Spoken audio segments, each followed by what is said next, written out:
Cerita pertama. Aku mencoba menenangkan diri saat langkah-langkahku terdengar di lorong gelap rumah tua itu. Ketegangan melilit urat sarafku, mengetahui bahwa aku telah memasuki tempat yang terkutuk. Rumah ini dikenal sebagai tempat tinggal penyihir ilmu hitam yang legendaris. Mereka bilang dia meninggalkan sesuatu di balik tembok bata usang ini, sesuatu yang tak terlupakan. Ketika aku memasuki ruang tamu, kegelapan menyelimuti dengan keheningan yang mencekam.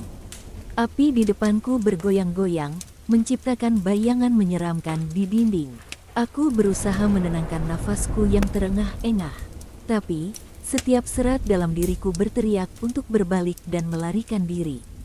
Tiba-tiba, bayangan-bayangan hitam muncul di sudut ruangan, bergerak dengan aneh dan tak menentu. Aku merasakan napasku tersangkut di tenggorokan saat mereka mendekat, mengelilingi aku dalam lingkaran gelap. Dan di tengah-tengah mereka, sosok perempuan tua muncul, wajahnya dipenuhi dengan kerutan yang tak terhitung jumlahnya. Dia tersenyum kejam, mata hitamnya menatapku dengan kehausan akan kekuasaan. Aku merasa seperti jiwaku ditelan oleh kegelapan yang dalam. Dia mengangkat tangannya, dan seketika itu, energi gelap merayap ke arahku, membalutku dalam pelukan yang mencekik. "Apa yang kau inginkan dariku?" tanyaku dengan suara yang gemetar. Dia hanya tertawa, tawa yang menusuk tulang dan membuat bulu kuduku merinding. "Aku ingin jiwa muda sepertimu, Catherine. Aku ingin memperpanjang hidupku dengan tubuh yang lebih muda dan kuat." Dia menawarkan kesepakatan yang menggigilkan darah.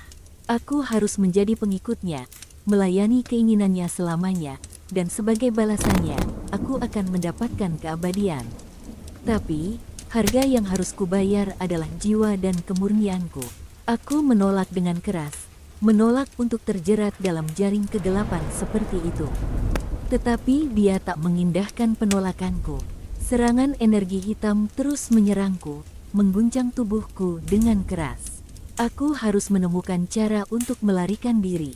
Dengan tekad yang tak tergoyahkan, aku merangkak menuju pintu keluar, mengabaikan serangan-serangan gelap yang terus-menerus menghantui langkahku. Dan tiba-tiba, ketika aku hampir kehabisan energi, cahaya terang menembus kegelapan. Aku mengangkat wajahku, mataku memandang langit-langit yang terang benderang. Sosok yang bersinar terang itu adalah seorang pendeta lokal yang menyelamatkan aku dari genggaman kegelapan. Dia membawa aku keluar dari rumah yang terkutuk itu, menjauh dari bayangan-bayangan hitam yang mengancam. Setelah insiden itu, aku belajar bahwa kegelapan selalu bersembunyi di balik kecantikan yang menipu. Aku bersyukur telah diberi kesempatan kedua, tetapi kisah horor itu akan terus menghantui pikiranku selamanya. Dan aku bertekad untuk tidak pernah lagi mencoba-coba mengintip ke dalam dunia ilmu hitam yang gelap itu. Cerita kedua. 9 malam di Puri Angker telah berlalu, namun rasa takut masih menyelimuti setiap sudut hatiku. Aku, Sarah, seorang penulis muda yang terjebak dalam petualangan mengerikan di sebuah puri kuno yang dipenuhi dengan rahasia gelap dan kehadiran penyihir hitam yang menakutkan. Saat aku tiba di Puri Angker, kesan pertama yang kudapat adalah keheningan yang menakutkan. Puri ini dikelilingi oleh hutan belantara, dan bangunannya tampak tua dan terabaikan. Tapi ada daya tarik aneh yang membuatku merasa terpanggil untuk menelusuri rahasia yang tersembunyi di dalamnya. Di dalam puri, aku bertemu dengan seorang pria tua yang menyebut dirinya Mang Diman, penjaga puri ini. Dia memberiku peringatan keras untuk tidak mencari tahu lebih banyak tentang sejarah puri ini. Namun rasa ingin tahuku yang besar membuatku mengabaikan peringatannya. Pada malam ketiga, ketika aku sedang mencari tahu lebih banyak tentang ruangan terlarang di lantai atas, aku bertemu dengan sosok yang menakutkan. Seorang wanita dengan gaun hitam dan rambut panjang yang menggelap. Dia adalah penyihir hitam yang diperingatkan oleh Mang Diman. Dia memberiku peringatan untuk pergi dari puri ini sebelum terlambat, namun rasa ingin tahuku semakin besar. Setelah mencari-cari, aku menemukan sebuah ruangan tersembunyi di dalam puri. Di dalamnya, Aku menemukan buku-buku kuno dan artefak-artefak mistis. Namun, ada sesuatu yang aneh, seolah-olah ruangan ini memiliki kekuatan gelap yang mengancam. Setiap malam, aku diganggu oleh mimpi-mimpi mengerikan dan suara-suara aneh yang terdengar dari ruangan terlarang itu. Kekuatan gelap sepertinya semakin menguat, dan aku merasa diriku terjebak dalam lingkaran kegelapan yang tak berujung. Mang Diman datang menemuiku dengan ekspresi serius di wajahnya. Dia mencoba memberiku peringatan terakhir untuk meninggalkan puri ini sebelum terlambat. Namun aku terlalu tenggelam dalam penelusuran rahasia yang ada di dalamnya. Pada malam ke-9, penyihir hitam muncul lagi di hadapanku. Dia mengungkapkan niat jahatnya untuk memanfaatkan kekuatan gelap yang ada di dalam puri ini. Aku harus melawan dengan segala yang aku punya. Meskipun hatiku penuh dengan ketakutan, dengan bantuan Mang Diman, aku berhasil mengalahkan penyihir hitam dan menghentikan kekuatan gelap yang mengancam puri ini. Namun, harga yang harus dibayar sangatlah besar. Puri ini tidak pernah akan sama lagi. Setelah 9 malam yang penuh dengan ketakutan dan rahasia, aku memutuskan untuk meninggalkan Puri Angker. Meskipun banyak misteri yang belum terpecahkan, aku tahu bahwa aku harus melanjutkan hidupku dan meninggalkan semua itu di belakangku. 9 malam di Puri Angker telah berlalu, dan aku pulang dengan beban berat di hatiku. Namun, pengalaman itu telah membuka mataku akan kekuatan gelap yang ada di dunia ini, dan aku bersyukur bahwa aku berhasil bertahan. Cerita ketiga. Kegelapan menyelimuti desa kecil yang terpencil di pegunungan. Aku, Sebastian, seorang pencari petualangan yang haus akan pengetahuan, telah mendengar cerita-cerita misterius tentang seorang penyihir ilmu hitam yang tinggal di wilayah itu. Tanpa ragu, aku memutuskan untuk mengeksplorasi desa itu sendiri.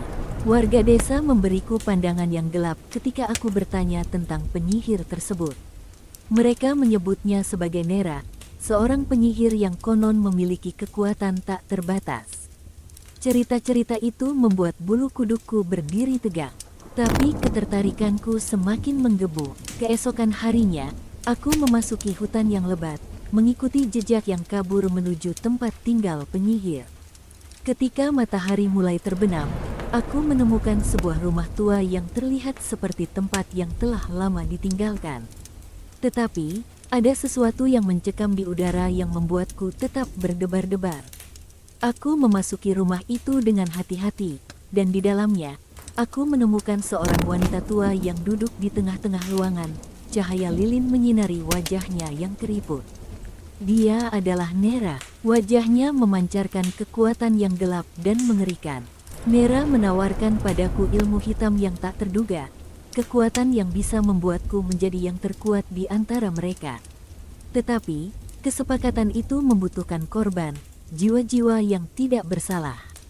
Aku menolak dengan keras, tetapi dia hanya tersenyum dengan kejam.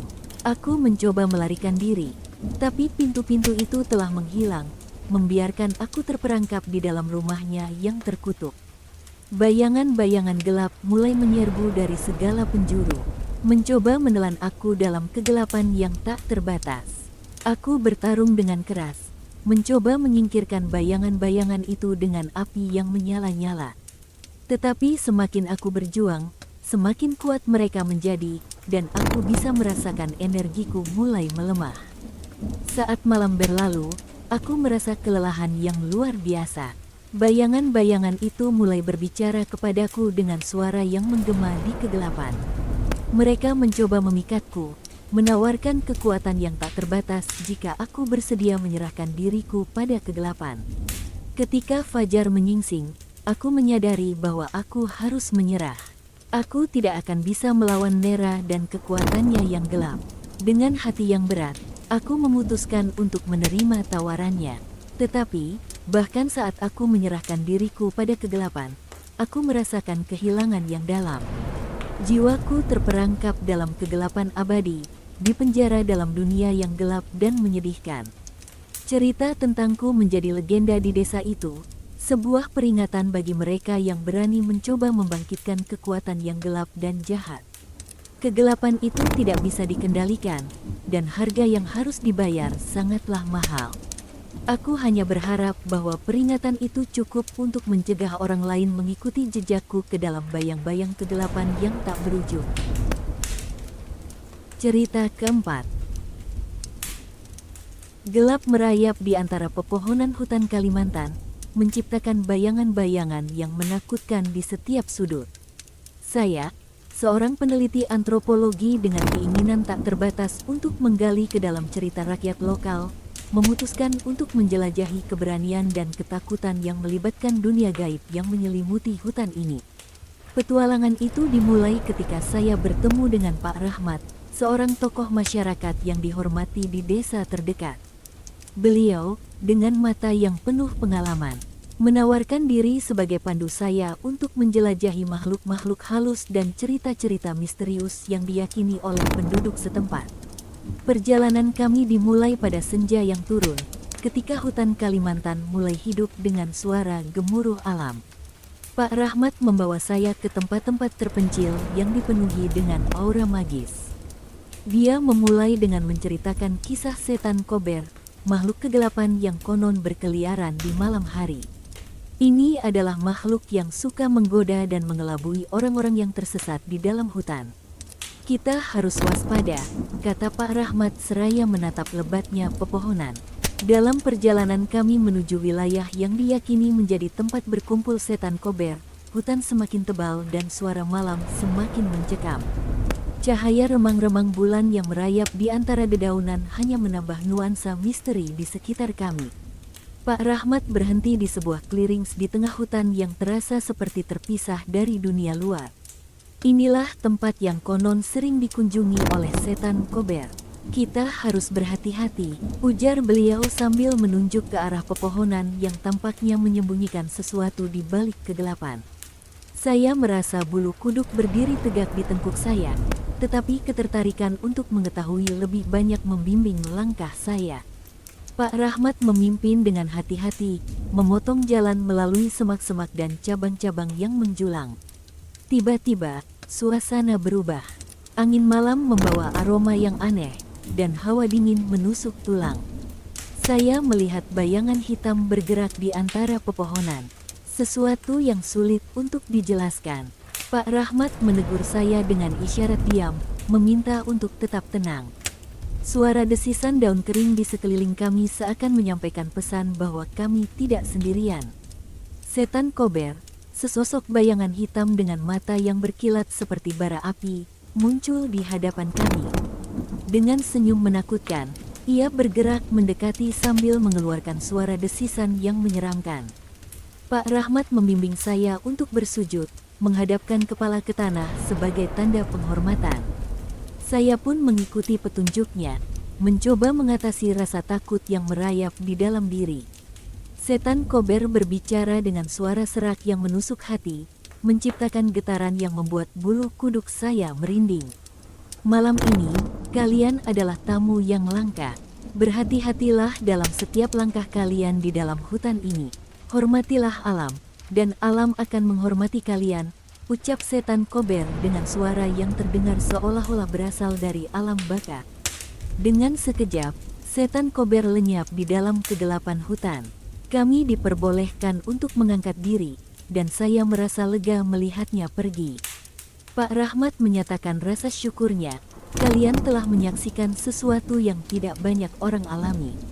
Kita beruntung malam ini. Perjalanan kami melalui hutan Kalimantan terus berlanjut, membuka lapisan demi lapisan cerita rakyat yang melibatkan makhluk-makhluk gaib.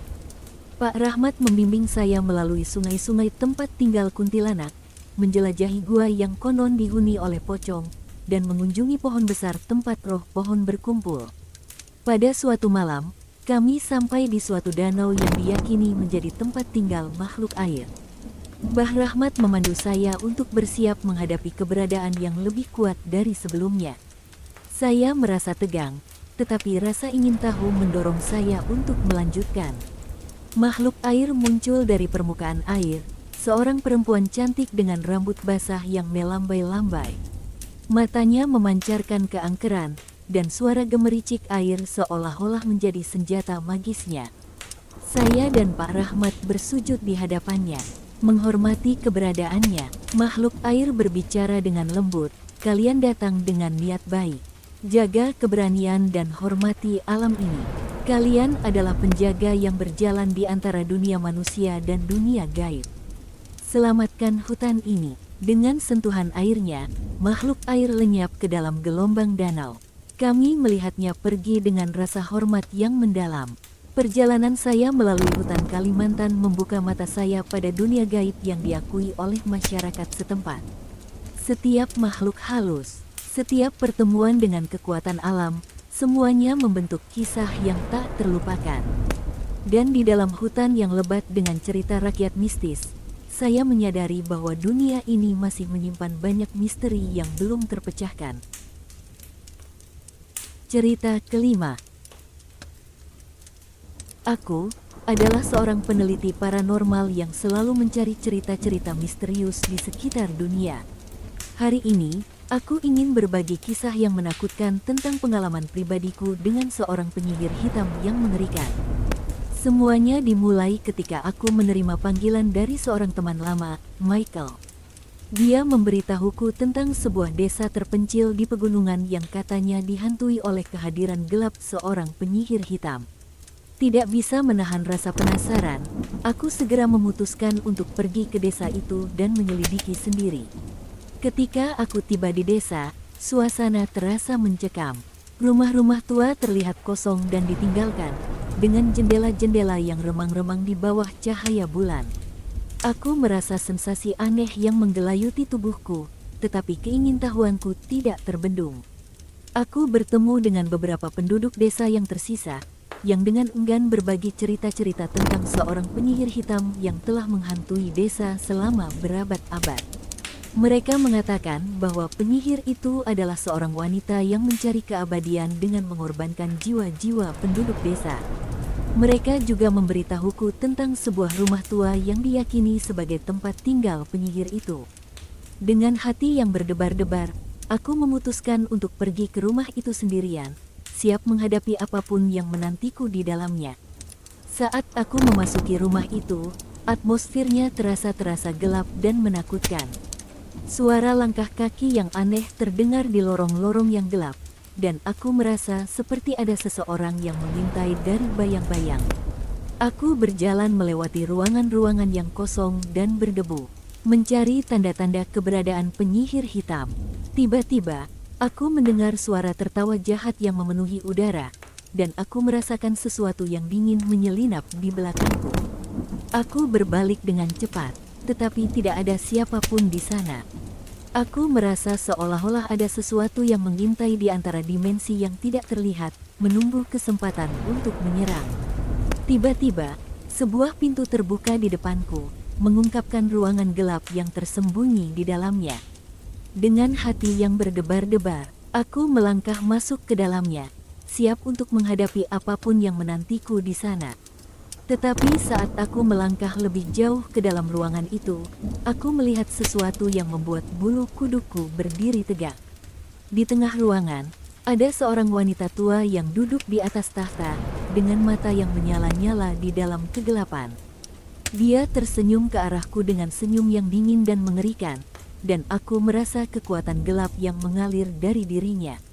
Aku tahu bahwa aku telah menemukan penyihir hitam itu sendiri. Dan aku merasa ketakutan yang tak terlukiskan.